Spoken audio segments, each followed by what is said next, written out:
News 18 digital ಕಂಟೆಂಟ್ಗೆ ಸ್ವಾಗತ. ನಾನು ವಿಶ್ವನಾಥ್ ಹೂಗಾರ್.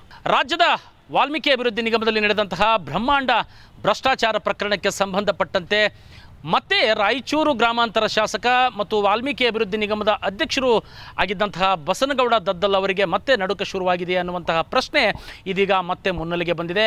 ಕಾರಣ ಏನಪ್ಪ ಅಂತ ಹೇಳಿದ್ರೆ, ಇಡೀ ರಾಜ್ಯವನ್ನೇ ಬೆಚ್ಚಿ ಬೀಳಿಸಿದ್ದಂತಹ ವಾಲ್ಮೀಕಿ ಅಭಿವೃದ್ಧಿ ನಿಗಮದಲ್ಲಿ 80 ಕೋಟಿಗೂ ಅಧಿಕ ಹಣ ಇವತ್ತು ಭ್ರಷ್ಟಾಚಾರವಾಗಿದೆ ಎನ್ನುವಂತಹ ಪ್ರಕರಣವನ್ನು ಇವತ್ತು ಗಂಭೀರವಾಗಿ ಪರಿಗಣಿಸಿದಂತಹ ಅಧಿಕಾರಿಗಳು ಇವತ್ತು ತನಿಖೆಯನ್ನು ನಡೆಸಿದರು. ಸಾಕಷ್ಟು ತನಿಖೆಯನ್ನು ನಡೆಸಿದಂತಹ ಬೆನ್ನಲ್ಲೇ ಮಹತ್ವದ ದಾಖಲೆಗಳನ್ನು ಕೂಡ ಇವತ್ತು ಇಡಿ ಅಧಿಕಾರಿಗಳು ಇಲ್ಲಿಂದ ಹೊತ್ತೊಯ್ದಿದ್ರು. ಅದರ ಬೆನ್ನಲ್ಲೇ ಇವತ್ತು ರಾಜ್ಯ ಸರ್ಕಾರ ಆ ಒಂದು ಪ್ರಕರಣದ ಒಂದು ತನಿಖೆಯನ್ನು ನಡೆಸೋದಕ್ಕೆ ರಾಜ್ಯ ಸರ್ಕಾರದ ಅಧೀನದಲ್ಲಿರ್ತಕ್ಕಂತಹ SIT ಅವರಿಗೆ ಅಧಿಕಾರಿಗಳಿಗೆ ವಹಿಸಿರ್ತಾರೆ. ಹೀಗಾಗಿ SIT ಅಧಿಕಾರಿಗಳು ತನಿಖೆಯನ್ನು ನಡೆಸಿ ಇವತ್ತು ಬಳ್ಳಾರಿಯ ಮಾಜಿ ಸಚಿವ ನಾಗೇಂದ್ರ ಅವರಿಗೂ ಮತ್ತು ಜೊತೆಗೆ ರಾಯಚೂರು ಗ್ರಾಮಾಂತರ ಶಾಸಕ ವಾಲ್ಮೀಕಿ ಅಭಿವೃದ್ಧಿ ನಿಗಮದ ಅಧ್ಯಕ್ಷರು ಆಗಿದ್ದಂತಹ ಬಸನಗೌಡ ದದ್ದಲ್ ಅವರು ಇಬ್ಬರಿಗೂ ಕೂಡ ಕ್ಲೀನ್ ಚಿಟ್ಟನ್ನು ಕೊಟ್ಟಿದ್ರು. ಅಂದರೆ ಚಾರ್ಜ್ ಶೀಟಲ್ಲಿ ಇವರ ಇಬ್ಬರ ಹೆಸರನ್ನು ಕೂಡ ಇವತ್ತು ಉಲ್ಲೇಖ ಮಾಡಿರಲಿಲ್ಲ. ಆದರೆ ಈಗ ಇಡಿ ಅಧಿಕಾರಿಗಳು ಒಂದು ಚಾರ್ಜ್ ಶೀಟನ್ನು ನ್ಯಾಯಾಲಯಕ್ಕೆ ಸಲ್ಲಿಸಿದ್ದಾರೆ. ಈ ಒಂದು ದೋಷಾರೋಪಣಾ ಪಟ್ಟಿಯಲ್ಲಿ ಬಳ್ಳಾರಿಯ ಮಾಜಿ ಸಚಿವ ನಾಗೇಂದ್ರ ಅವರೇ ಇವತ್ತು ಈ ಒಂದು ಪ್ರಕರಣದ ಕಿಂಗ್ ಪಿನ್ ಎನ್ನುವಂತಹ ಉಲ್ಲೇಖವನ್ನು ಈ ಒಂದು ಚಾರ್ಜ್ ಶೀಟ್ನಲ್ಲಿ ಮಾಡಿರ್ತಕ್ಕಂಥದ್ದು ಸಾಕಷ್ಟು ಇವತ್ತು ಗಂಭೀರವಾಗಿ ತೆಗೆದುಕೊಳ್ಳಲಾಗಿದೆ. ಹೀಗಾಗಿ ಈ ಒಂದು ಚಾರ್ಜ್ ಶೀಟ್ನಲ್ಲಿ 24 ಜನ ಆರೋಪಿಗಳನ್ನಾಗಿ ಇವತ್ತು ಪರಿಗಣನೆ ಮಾಡಿ 14 ಜನರ ಸಾಕ್ಷಿದಾರರನ್ನಾಗಿ ಮಾಡಿ ಇವತ್ತು 5114 ಪುಟಗಳ ಒಂದು ದೊಡ್ಡದಾದಂಥ ಚಾರ್ಜ್ ಶೀಟನ್ನು ಈಗಾಗಲೇ ನ್ಯಾಯಾಲಯಕ್ಕೆ ಇವತ್ತು ಇಡಿ ಅಧಿಕಾರಿಗಳು ಸಲ್ಲಿಸಿರ್ತಕ್ಕಂಥದ್ದನ್ನು ನೋಡಿದರೆ ಎಲ್ಲೋ ಒಂದು ಕಡೆ ಈ ಒಂದು ಬ್ರಹ್ಮಾಂಡ ಭ್ರಷ್ಟಾಚಾರ ಪ್ರಕರಣದಲ್ಲಿ ಏನು ಬಳಕೆಯಾಗಿರ್ತಕ್ಕಂಥ ವಿನಿಯೋಗ ಆಗಿರ್ತಕ್ಕಂತಹ 84 ಕೋಟಿ ಹಣ ಇವತ್ತು ಆ ಹಣದ ಮೂಲ ಇವತ್ತು ನಾಗೇಂದ್ರ ಇವರೇ ಇವತ್ತು ಆ ಒಂದು ಅಭಿವೃದ್ಧಿ ನಿಗಮಕ್ಕೆ MD ನೇಮಕ ಮಾಡಿ ಆ ಒಂದು MD ಅವರ ಮೂಲಕವೇ ಈ ಒಂದು ಹಣವನ್ನು ಕೊಳ್ಳೆ ಹೊಡೆಯೋದಕ್ಕೆ ಮಾಸ್ಟರ್ ಪ್ಲಾನ್ ಮಾಡಿದ್ರು ಎನ್ನುವಂಥದ್ದನ್ನು ಈಗ ಇಡಿ ಅಧಿಕಾರಿಗಳು ತಮ್ಮ ಚಾರ್ಜ್ ಶೀಟ್ನಲ್ಲಿ ಉಲ್ಲೇಖ ಮಾಡಿರ್ತಕ್ಕಂಥದ್ದು. ಹೀಗಾಗಿ ಈ 5114 ಪುಟಗಳ ಈ ಚಾರ್ಜ್ ಶೀಟ್ ಏನಿದೆ, ಈ ಚಾರ್ಜ್ ಶೀಟ್ನಲ್ಲಿ ಎಲ್ಲೂ ಕೂಡ ಬಸನಗೌಡ ದದ್ದಲ್ ಅವರ ಹೆಸರಿಲ್ಲ. ಹಾಗಾಗಿ ಇವತ್ತು ಬಸನಗೌಡ ದದ್ದಲ್ ಅವರು ಈ ಒಂದು ಪ್ರಕರಣದಲ್ಲಿ ಭಾಗಿಯಾಗಿಲ್ವಾ ಎನ್ನುವಂಥ ಪ್ರಶ್ನೆ ಕೂಡ ಇದೀಗ ಕಾಡ್ತಿರ್ತಕ್ಕಂಥದ್ದು. ಆ ಹಿನ್ನೆಲೆಯಲ್ಲಿ ಬಸನಗೌಡ ದದ್ದಲ್ ಅವರ ಈ ಒಂದು ಪಾತ್ರ ಇಲ್ಲದೆ ಇರತಕ್ಕಂಥ ಹಿನ್ನೆಲೆಯಲ್ಲಿ ಆ ಚಾರ್ಜ್ ಶೀಟ್ನಲ್ಲಿ ಇಡಿ ಅಧಿಕಾರಿಗಳು ಕೈಬಿಟ್ರ ಅವ್ರನ್ನ ಎನ್ನುವಂಥ ಪ್ರಶ್ನೆಗಳು ಮೂಡತಕ್ಕಂಥ ಹಿನ್ನೆಲೆಯಲ್ಲಿ. ಆದರೆ ಮತ್ತೊಂದು ವಲಯಗಳ ಮಾಹಿತಿಯ ಪ್ರಕಾರ ಬಸನಗೌಡ ದದ್ದಲ್ ಅವರ ಕುರಿತ ಒಂದು ತನಿಖೆ ಏನಿದೆ ಅದು ಇನ್ನೂ ಕೂಡ ಮುಂದುವರೆದಿರತಕ್ಕಂತಹ ಹಿನ್ನೆಲೆಯಲ್ಲಿ, ಅಂದರೆ ಈಗಾಗಲೇ ರಾಯಚೂರಿಗೆ ಬಂದು ಇಡಿ ಅಧಿಕಾರಿಗಳು ಬಸನಗೌಡ ದದ್ದಲ್ ಅವರ ಮನೆ ಮತ್ತು ಕಚೇರಿಗಳ ಮೇಲೂ ಕೂಡ ದಾಳಿ ನಡೆಸಿ ಮಹತ್ವದ ದಾಖಲೆಗಳನ್ನು ಕೂಡ ಇಲ್ಲಿಂದ ತೆಗೆದುಕೊಂಡು ಹೋಗಿದ್ರು. ಅದಲ್ಲದೆ ಇವತ್ತು ಈ ಒಂದು ಪ್ರಕರಣಕ್ಕೆ ಸಂಬಂಧಪಟ್ಟಂತೆ ಈ ಒಂದು ಪ್ರಕರಣ ಯಾವಾಗಾಯಿತು, ಈ ಒಂದು ಅಭಿವೃದ್ಧಿ ನಿಗಮದ ಅಧಿಕಾರಿ ಚಂದ್ರಶೇಖರ್ ಆತ್ಮಹತ್ಯೆ ಮಾಡಿಕೊಂಡಂತಹ ಬೆನ್ನಲ್ಲೇ ಅದರ ಆಸುಪಾಸಿನಲ್ಲಿ ಇವತ್ತು ಬಸನಗೌಡ ದದ್ದಲ್ ಅವರು ಆ ಒಂದು ಅಭಿವೃದ್ಧಿ ನಿಗಮದ ಅಧ್ಯಕ್ಷರಾಗಿದ್ದರಿಂದ ಇದರ ಒಂದು ಆಸುಪಾಸ್ ಪ್ರಕರಣ ನಡೆಯುವಂಥ ಒಂದು ಸಂದರ್ಭದಲ್ಲಿ ಅದಾದ ನಂತರದಲ್ಲಿ ಬಸನಗೌಡ ದದ್ದಲ್ ಅವರು ಯಾವುದಾದರೂ ಹಣದ ಲೇವಾದೇವಿ ವ್ಯವಹಾರವನ್ನು ನಡೆಸಿದ್ದಾರಾ ಎನ್ನುವಂಥ ವಿಚಾರವನ್ನು ಇಟ್ಕೊಂಡು ಇಡಿ ಅಧಿಕಾರಿಗಳು ಇವತ್ತು ರಾಯಚೂರಿಗೆ ಬರ್ತಾರೆ. ಹಾಗೆ ರಾಯಚೂರಿಗೆ ಬಂದಂಥ ಇಡಿ ಅಧಿಕಾರಿಗಳಿಗೆ ಮಹತ್ವದ ದಾಖಲೆಗಳು ಕೂಡ ಲಭ್ಯವಾಗ್ತವೆ ಎನ್ನುವಂಥದ್ದು ಗೊತ್ತಿರತಕ್ಕಂಥ ವಿಚಾರ. ಇಲ್ಲಿ ರಾಯಚೂರಿನ ಹೊರವಲಯದಲ್ಲಿರ್ತಕ್ಕಂತಹ ಲಿಂಗಸೂರು ಮಾರ್ಗದಲ್ಲಿ ಬರ್ತಕ್ಕಂಥ ಆಶಾಳ ಎನ್ನುವಂತಹ ಒಂದು ಗ್ರಾಮದ ಮಹಿಳೆ ಲಕ್ಷ್ಮೀದೇವಿ ಎನ್ನುವಂಥವರ ಒಂದು ಜಮೀನನ್ನು ಈ ಬಸನಗೌಡ ದದ್ದಲ್ ಅವರು ಖರೀದಿ ಮಾಡ್ತಾರೆ.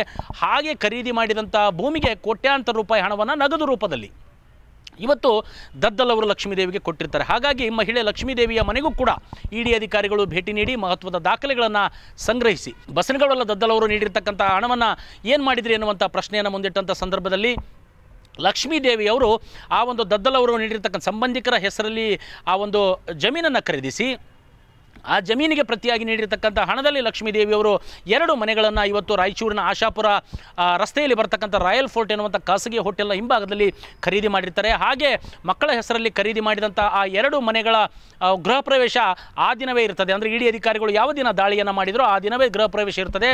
ಹಾಗಾಗಿ ಗೃಹ ಪ್ರವೇಶದ ದಿನವೇ ಇಡಿ ಅಧಿಕಾರಿಗಳು ಲಕ್ಷ್ಮೀದೇವಿಯವರ ಮನೆ ಮೇಲೆ ದಾಳಿಯನ್ನು ನಡೆಸಿ ಆ ಮಹತ್ವದ ದಾಖಲೆಗಳನ್ನು ಸಂಗ್ರಹಿಸುವುದರ ಜೊತೆಗೆ ಆ ಒಂದು ಲೇವಾದೇವಿ ವ್ಯವಹಾರಕ್ಕೆ ಸಂಬಂಧಪಟ್ಟಂತೆ ಲಕ್ಷ್ಮೀದೇವಿ ಮತ್ತು ಅವರ ಮಕ್ಕಳಿಗೆ ಒಂದು ನೋಟಿಸನ್ನು ಕೊಡ್ತಾರೆ. ನೀವು ಖುದ್ದಾಗಿ ಇಂಥ ದಿವಸ ಬಂದು ಬೆಂಗಳೂರಿನ ಕಚೇರಿಗೆ ಇಡಿ ಅಧಿಕಾರಿಗಳ ಕಚೇರಿಗೆ ಬಂದು ವಿಚಾರಣೆಗೆ ಹಾಜರಾಗಬೇಕು ಎನ್ನುವಂಥದ್ದು. ಹೀಗೆ ಈ ಒಂದು ಅಧಿಕಾರಿಗಳು ರಾಯಚೂರಿನಲ್ಲಿ ಬಸನಗೌಡ ದದ್ದಲ್ ಅವರನ್ನ ಟಾರ್ಗೆಟ್ ಮಾಡ್ಕೊಂಡು, ಅಂದರೆ ಅವರ ಈ ಪ್ರಕರಣದಲ್ಲಿ ಭಾಗಿಯಾದರೆ ಅಂದ್ಕೊಂಡು ಯಾರ್ಯಾರ ಜೊತೆಗೆ ಸಂಬಂಧಿಕರಾಗಿರ್ಬೋದು, ಸ್ನೇಹಿತರಾಗಿರ್ಬೋದು, ಯಾರೆಲ್ಲ ಜೊತೆಗಳಿಗೆ ಇವತ್ತು ಅವರು ವ್ಯವಹಾರವನ್ನು ಮಾಡಿದ್ದಾರೆ ಎನ್ನುವಂಥ ಮಾಹಿತಿಯನ್ನು ಸಂಗ್ರಹಿಸಿ ಬಹುತೇಕ ಜನರಿಗೆ ಇಲ್ಲಿ ನೋಟಿಸನ್ನು ಕೊಟ್ಟು ಹೋಗಿದ್ರು ಎನ್ನುವಂಥದ್ದು ಕೂಡ ಈಗಾಗಲೇ ಜಹಜಾರಾಗಿರ್ತಕ್ಕಂಥದ್ದು. ಹಾಗಾಗಿ ಇವತ್ತು ಬಸನಗೌಡ ದದ್ದಲ್ ಅವರ ಕುರಿತಾಗಿ ಈ ಒಂದು ಪ್ರಕರಣದ ತನಿಖೆ ಏನಿದೆ, ಈ ಒಂದು ವಾಲ್ಮೀಕಿ ಅಭಿವೃದ್ಧಿ ನಿಗಮದಲ್ಲಿ ಅವರ ಪಾತ್ರ ಎನ್ನುವಂಥ ತನಿಖೆ ಏನಿದೆ ಅದು ಇನ್ನೂ ಕೂಡ ಮುಂದುವರಿತಾ ಇದೆ. ಹಾಗಾಗಿ ಈಗ ಸಲ್ಲಿಸಿರ್ತಕ್ಕಂಥ ದೋಷಾರೋಪಣಾ ಪಟ್ಟಿಯಲ್ಲಿ ಚಾರ್ಜ್ ಶೀಟ್ನಲ್ಲಿ ಅವರ ಹೆಸರನ್ನು ಕೈಬಿಟ್ಟು ಮುಂದಿನ ದಿನಮಾನಗಳಲ್ಲಿ ಮತ್ತೊಂದು ಚಾರ್ಜ್ ಶೀಟನ್ನು ಸಲ್ಲಿಸ್ತಕ್ಕಂಥ ಸಾಧ್ಯತೆಗಳು ಏನಾದರೂ ಇವೆಯಾ ಎನ್ನುವಂತಹ ಪ್ರಶ್ನೆ ಇದೀಗ ಮೂಡಿರತಕ್ಕಂಥದ್ದು. ಹೀಗಾಗಿ ಯಾವಾಗ ಇಡಿ ಅಧಿಕಾರಿಗಳು ನಾಗೇಂದ್ರ ಅವರೇ, ಮಾಜಿ ಸಚಿವ ನಾಗೇಂದ್ರ ಅವರೇ ಈ ಒಂದು ಪ್ರಕರಣದ ಕಿಂಗ್ ಪಿನ್ನು, ಈ ಒಂದು ಪ್ರಕರಣದಲ್ಲಿ ಭ್ರಷ್ಟಾಚಾರವನ್ನು, ಅಕ್ರಮವನ್ನು ಎಸಗಿರ್ತಕ್ಕಂಥ ಕೋಟ್ಯಾಂತರ ರೂಪಾಯಿ ಹಣ ಇದೆ ಪರಿಶಿಷ್ಟ ಪಂಗಡದ ಜನಾಂಗಗಳಿಗೆ, ಇವತ್ತು ST ಜನಾಂಗದ, ವಾಲ್ಮೀಕಿ ಜನಾಂಗದ ಜನಗಳಿಗೆ, ಅವರ ಬಡವರಿಗೆ ಸಲ್ಲಬೇಕಾದಂಥ ಕೋಟಿ ಹಣವನ್ನು ಇವತ್ತು ಕೊಳ್ಳೆ ಹೊಡೆದು ಇವರು ಬಳ್ಳಾರಿಯ ಲೋಕಸಭಾ ಚುನಾವಣೆಗೆ ಬಳಕೆ ಮಾಡಿಕೊಂಡ್ರು ಎನ್ನುವಂತಹ ಒಂದು ಆರೋಪವನ್ನು ಇವತ್ತು ಏನು ಮಾಡಿದ್ದಾರೆ. ಆ ಒಂದು ಆರೋಪಕ್ಕೆ ಸಂಬಂಧಪಟ್ಟಂತೆ ಇವತ್ತು ಇಡಿ ಅಧಿಕಾರಿಗಳು ಮಹತ್ವದ ದಾಖಲೆಗಳನ್ನು ವಶಕ್ಕೆ ಪಡೆಯುವುದರ ಜೊತೆಗೆ ತನಿಖೆಯನ್ನು ನಡೆಸಿ ಇವಾಗಲೇ ಚಾರ್ಜ್ ಶೀಟನ್ನು ಸಲ್ಲಿಸಿರ್ತಕ್ಕಂಥದ್ದು ಎಲ್ಲರಿಗೂ ಗೊತ್ತಿರತಕ್ಕಂಥ ವಿಚಾರ. ಹೀಗಾಗಿ ಈ ವಿಚಾರದಲ್ಲಿ ದದ್ದಲ್ ಅವರ ಪಾತ್ರ ಏನು ಎನ್ನುವಂಥದ್ದು ಈಗ ಇನ್ನೇನು ಬಹಿರಂಗವಾಗಬೇಕಿದೆ. ಅದರ ಜೊತೆಗೆ ಯಾವಾಗ ಇಡಿ ಅಧಿಕಾರಿಗಳು ನ್ಯಾಯಾಲಯಕ್ಕೆ ಈ ಒಂದು ಚಾರ್ಜ್ ಶೀಟನ್ನು ಸಲ್ಲಿಸ್ತಾರೋ ಅದರ ಬೆನ್ನಲ್ಲೇ ದದ್ದಲ್ ಅವರು ಕೂಡ ಮುಖ್ಯಮಂತ್ರಿ ಸಿದ್ದರಾಮಯ್ಯನವರನ್ನ ಭೇಟಿ ಮಾಡಿದ್ದಾರೆ, ಮಾತುಕತೆಯನ್ನು ಕೂಡ ನಡೆಸಿದ್ದಾರೆ ಎನ್ನುವಂತಹ ಮಾತುಗಳು ಕೂಡ ಇದೀಗ ರಾಜಕೀಯ ವಲಯದಲ್ಲಿ ಕೇಳಿ ಬರ್ತಾ ಇದ್ದಾವೆ. ಹೀಗಾಗಿ ದದ್ದಲ್ ಅವರು ಇವತ್ತು ಸಿದ್ದರಾಮಯ್ಯನವರನ್ನ ಭೇಟಿಯಾದದ್ದು ಯಾವ ವಿಚಾರಕ್ಕಾಗಿ, ಈ ಒಂದು ವಾಲ್ಮೀಕಿ ಅಭಿವೃದ್ಧಿ ನಿಗಮದಲ್ಲಿ ನಡೆದಂಥ ಭ್ರಷ್ಟಾಚಾರದ ಪ್ರಕರಣದ ವಿಚಾರಕ್ಕಾಗಿ ಮತ್ತು ಇಡಿ ಅಧಿಕಾರಿಗಳು ನಡೆಸಿರ್ತಕ್ಕಂಥ ತನಿಖೆಯ ವಿಚಾರವಾಗಿ ಮಾತನಾಡೋದಕ್ಕೆ ಭೇಟಿಯಾದರೂ ಅಥವಾ ಬೇರೆ ವಿಚಾರಕ್ಕೆ ಭೇಟಿಯಾಗಿದ್ದರೂ ಅಲ್ಲೆಲ್ಲ ಮಾತುಕತೆ ನಡೆದಿರ್ತಕ್ಕಂಥದ್ದು ಏನು ಎನ್ನುವಂಥದ್ದು ಇನ್ನೂ ಕೂಡ ಬಹಿರಂಗ ಆಗಿಲ್ಲ. ಆದರೆ ಈ ಒಂದು ವಾಲ್ಮೀಕಿ ಅಭಿವೃದ್ಧಿ ನಿಗಮದಲ್ಲಿ ನಡೆದಿದೆ ಅಂತ ಎನ್ನಲಾದಂತಹ ಭ್ರಷ್ಟಾಚಾರದ ಹಣ ಏನಿದೆ, ಈ ಹಣ ಇನ್ನು ಎಲ್ಲೆಲ್ಲಿ ಬಳಕೆಯಾಗಿದೆ, ಯಾರೆಲ್ಲ ಈ ಒಂದು ಹಣವನ್ನು ಕೊಳ್ಳೆ ಹೊಡೆದಿದ್ದಾರೆ ಎನ್ನುವಂತಹ ಒಂದು ವಿಚಾರವನ್ನು ಇನ್ನೂ ಕೂಡ ಇಡಿ ಅಧಿಕಾರಿಗಳು ತನಿಖೆಯನ್ನು ಮಾಡ್ತಾ ಇದ್ದಾರೆ. ಅದರ ಜೊತೆಗೆ ರಾಯಚೂರಿನಲ್ಲಿ ಇವತ್ತು